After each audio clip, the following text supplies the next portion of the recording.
দেখো আমাদের বাড়ির পাশে কি সুন্দর মন্দিরটা লাগছে, সকালের সুন্দর লাগছে পরিবেশটা। আর এই হচ্ছে আমাদের সঞ্জয় দা, আরে বৌদি। দেখো টিফিন হয়ে গেছে, বসে আছে, এবার একটু পরে কাজে চলে যাবে। আর তোমাদের দিদিভাই দেখো ওখানে মুখ ধুচ্ছে, তাই তো? এই কিছু বল মিঠু। আর মিঠু তুমি কিছু বলো। বলবি তো? মা মা কই হচ্ছে না তো। খাবে এখন। কই তুমি কিছু বলো। সবসময় তো কথা বলার সময় থাকে না তোমার মতো। চলো চলো চলো বার হই। গুড মর্নিং সবাইকে, আশা করি তোমরা সবাই অনেক ভালো আছো। আজ সকালবেলা ঘুম থেকে উঠে আগে রেডি হলাম। ঘরে এখনো একটাও কাজ সারিনি, ঘুম থেকে জাস্ট উঠলাম, উঠে রেডি হয়ে ব্রাশ করে নিয়েছি। ব্রাশ করে নিয়ে এই যে আমি আর ও যাবো, আজ যেহেতু সানডে ছুটি রয়েছে, ছুটির দিন আমাদের ছুটি আরে সব দিনই একই। তেল মাখছি দেখো সকালবেলা, কে সকালবেলা ওটা তেল মাখে রে। আচ্ছা চুলদারি কেটে দেখো কি করেছে, পুরো গোপটাকে কেটে দিয়েছে। দিতে একটু কেমন একটা যেন আনকো লাগছে, দেখো ওটা।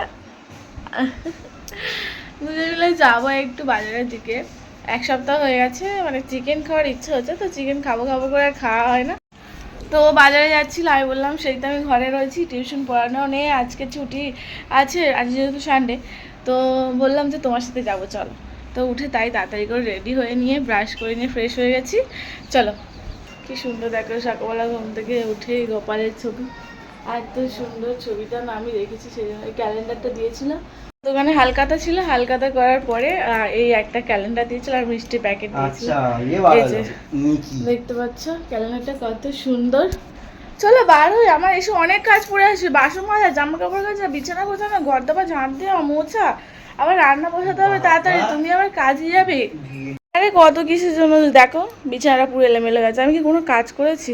ঘর দাবা ঝাঁট দিতে হবে, এই যে কত জামা কাপড় পরে আছে কাচতে হবে, এই কত বাসন পড়ে আছে মাজতে হবে, অনেক কাজ। চলো এই যে দুজন মিলে একটু যাচ্ছি বাজার করতে, বার হয়ে পড়লাম।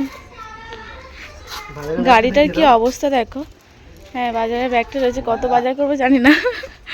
এই দেখো ব্যাগ, বাইকটার কি অবস্থা দেখো, বৃষ্টি হয়েছে, হাওয়া কম আছে, সামনের চাকাটা পুরো তেলা হয়ে গেছে, চাকাটা চেঞ্জ করতে হবে, এই বাইক নিয়ে কাজ করে না। দাঁড়াও, আজ বাজারে চলে এসেছি, আর ও তো নেবে চিকেন, চিকেন নেওয়ার জন্য এসেছে দোকানে। খড়িবেড়িয়ার বাজারে এসেছি সকালে, দেখো কত মাছ। আজ বাজারে যেরাম মাছ যাবে সেরাম পাবে। আগেবার এসেছিলাম চিংড়ি মাছ খুঁজছিলাম, পাচ্ছিলাম না। এঁচোড় চিকেন করবো, আমরা চিকেন নেব।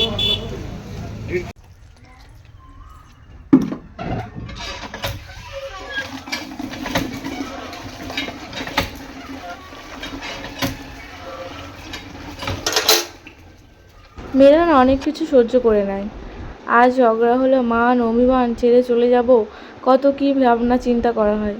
কিন্তু মান সম্মানের ভয়ে আর একটা সংসারকে না যাতে ভেঙে যায়, বাচ্চাদের কথা ভেবে আবার সেই জায়গায় ফিরে আসা, যেই মানুষটা এত অপমান করেছিল, এত আঘাত দিয়ে কথা বলেছিল, মান সম্মান নষ্ট করে দিচ্ছিল, 10টা মানুষের কাছে কত কথা শোনানো, মানে সব কিছুটা ভুলে গিয়ে আবার সেই মানুষটার সাথে একসাথে থাকা।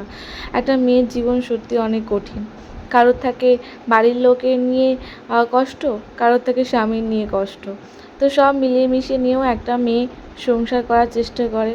প্রত্যেকটা মেয়ে হয়তো এইভাবে লড়াই করে, ঘরের কাজ সামলে নিয়েও সেই মান অভিমান নিজের মধ্যে রেখে দিয়ে সবটা সামলে নেয়। ঠিক আজকে আমি আমার সংসার ক্ষেত্রে আমি বুঝতে পারি প্রত্যেকটা মুহূর্ত যেভাবে কাটাচ্ছি। আজ অভিমান হচ্ছে, ঝগড়া হচ্ছে, আবার কিছুক্ষণ পরে মনকে ভুলিয়ে যে না, অন্যায়টা আমার দিক দিয়ে হয়েছে, আবার বললে যে আমার অন্যায় কী, মানে বলে বোঝানো যাবে না। সংসার জীবনে অনেক কিছুই খুঁটিকাটি হতে থাকে, আর সেই খুঁটিকাটি থেকে অনেক বড় কিছু হয়ে যায়, আর সেটা থেকে অনেক মনে ক্ষোভ কষ্ট জমানো অনেক কিছুই হয়ে যায়। তো সংসার ক্ষেত্রে প্রায় সবার ক্ষেত্রেই হয়। তো মানিয়ে নিতে নিতে যখন মানুষ শেষ পর্যায়ে চলে যায়, তখন হয়তো সেই সংসারটাই আর হয় না। তো ঠিক প্রত্যেকটা মেয়ে এরকমভাবে মানিয়ে নেয় আর মানিয়ে চলছেও সংসার করার জন্য। মানে আজকে আমি আমার একটা সংসার পেয়েছি বলে প্রত্যেকটা মুহূর্ত না বুঝতে পারি যে আজ আমার দিদা বলো, মা বলো, মাসিরা বলো, কত কষ্ট করে একটা সংসার গুছিয়ে করছে। আমিও চেষ্টা করব ভবিষ্যতে করার, কিন্তু জানি না কতদিন সহ্য করে সব কিছু মিলিয়ে মিশিয়ে নিয়ে থাকতে পারবো। সেগুলো ধুয়ে নিয়ে এলাম আর ও এদিকে দেখো, আমি ওদিকে কাজ করছিলাম বলে ও এদিকে ভাতটা বসিয়ে দিয়েছে গ্যাসে, আর মাংস হবে বলে আলু, পেঁয়াজ, টমেটো যেগুলো লাগবে সবজিগুলো কাটছে গুছি। চোখ দিয়ে জল বেরোচ্ছে গো, দেখি দেখি রাতে বসে এত নিয়ে কাঁদতে বসেছে। পেঁয়াজ কাটলে চোখ দিয়ে জল বার হয়ে যায়। তো এদের বাজার থেকে নিয়েছিলাম কালবার মুরগি, সাথে একটা ডিম দিয়েছে, দেখেছো? আমি মাংসটাকে ধুয়ে নিয়ে আসি। আর এদিকে মাছ, 5 টাকার মাছও খেতে ভালোবাসে, তো ও দেখতে পেয়েছে 5 টাকার মাছটাও নিল। তো মাছ আর মাংসটা আমি ধুয়ে নিয়ে আসি, ততক্ষণে ও এটা জোগাড় করছে। ভাত এদিক দিয়ে ফুটেও গেছে, ভাত এদিকে ফুটে গেছে, ভাতটা হোক, ও আবার কাজে ভরা হবে, তাই একটু তাড়াহুড়ো, আমার হাতে হাতে হেল্পও করে দিচ্ছে। চলো মাছ আর মাংসটা ধুয়ে নিয়ে এসে আমি রান্না বসে। জল দেবো? জলও শেষ হয়ে গেছে, আনতে হবে। ঠিক আছে, আমি যাবো ওখানে। মাছ মাংস সব ধুয়ে পরিষ্কার করে নিয়ে এলাম। আর এদিকে বেশ সকালে টিফিনটা করব। সকালে টিফিনে বানাবো না বাড়িতে বলে ও বললো যে চলো তাহলে একটু পুরি কিনে নিয়ে আসি। যে গরম গরম পুরিগুলো দিয়েছিল, একদম গরম গরম ফুলে ফুলে ছিল, একদম ফুলকো লুচির মতো। তো এই লুচি আর সাথে ঘুগনি আছে, ঘুগনি সকালে টিফিন করে নিই দুজন মিলে। আমাদের দুজনের মধ্যে বেশিরভাগটা কথা হয় না দুজনের সাথে। আর যেই সময় আমরা দুজন ভালো থাকি সেই সময়গুলো আমি ভিডিও করে তোমাদেরকে শেয়ার করার চেষ্টা করি। আর ভাবি যদি ও যদি সব সময় এরকম থাকতো তাহলে আমাদের দুজনের মধ্যে হয়তো আর কোনোদিন অশান্তি হতো না। এই ভালো দিনগুলোকে আমি সব সময় ভালো রাখার জন্য ও যেরকমভাবে বলবে, যেভাবে থাকতে বলবে আমি সেভাবেই থাকবো, কিন্তু না, সেটা হয় না। আবার দুজনের মধ্যে ঠিক ঝগড়া হয়ে যায় গো কোনো রকমভাবে, কেন জানি না। দেখো তোমাদের দিদিভাই মাংস রান্না করছে। হ্যাঁ, পেঁয়াজটা একটু ভেজে নিলাম ফোড়নগুলো দিয়ে। পেঁয়াজটা পুরো কালো করে ভেজে যেত, তরকারিটা কি না মজা না, ছিল। এটা দিয়ে আলু ভেজেছিলাম, মাংসের আলুটা ভাজলাম, মাংসের আলুটা ভাজলে পেঁয়াজটা অনেক কালো কালো হয়ে গেছে।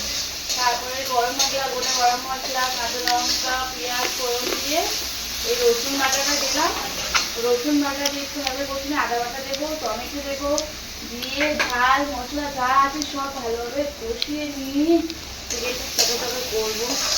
আমি না সত্যি বলছি খুব একটা ভালো রান্না পারি না, চেষ্টা করি সব সময় রান্না করছি। তাদের বিয়ে আগে কি হতো, আমার দিদাই বেশিরভাগ রান্না করতো, আমি হয়তো জোগাড় করে দিতাম, যেটা তোমরা ভিডিওতে দেখেছো। ভাত হয়ে গেছে, এদিকে মাছ ভাজাও করে নিয়েছি, সাথে এবারে আলুটাও ভেজে দিলাম, এই যে মাংসের আলুটাও ভেজে নিয়েছি। এবারে মাংসের মশলাটা ভালোভাবে কষাচ্ছি।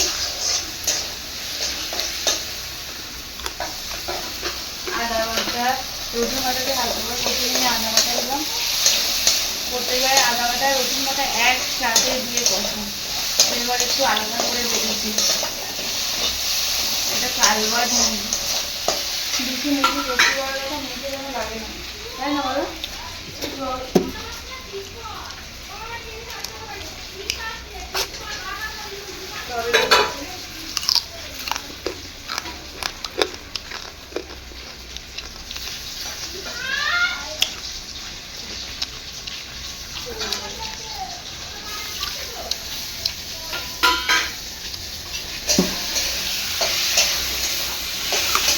তোমার বন্ধুরা চিকেন হচ্ছে, তো একটু কষা মাংস তুললাম, কষা কষা মাংস খেতে ভালোই লাগে বেশ।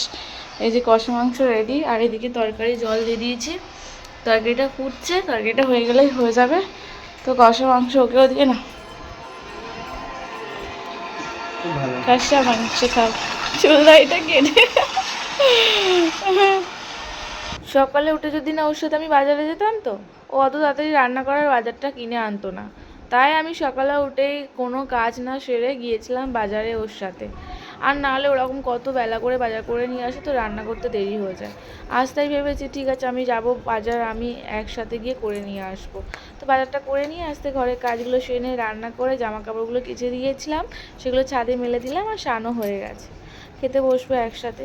ব্লগটা আমি করলাম, ভালো বেশ হয়েছে, কিন্তু একটা খামতি থেকে গেছে, ওই যে ছেলে মেয়ে যদি থাকতো আজকে ব্লগটা খুব ভালো হতো।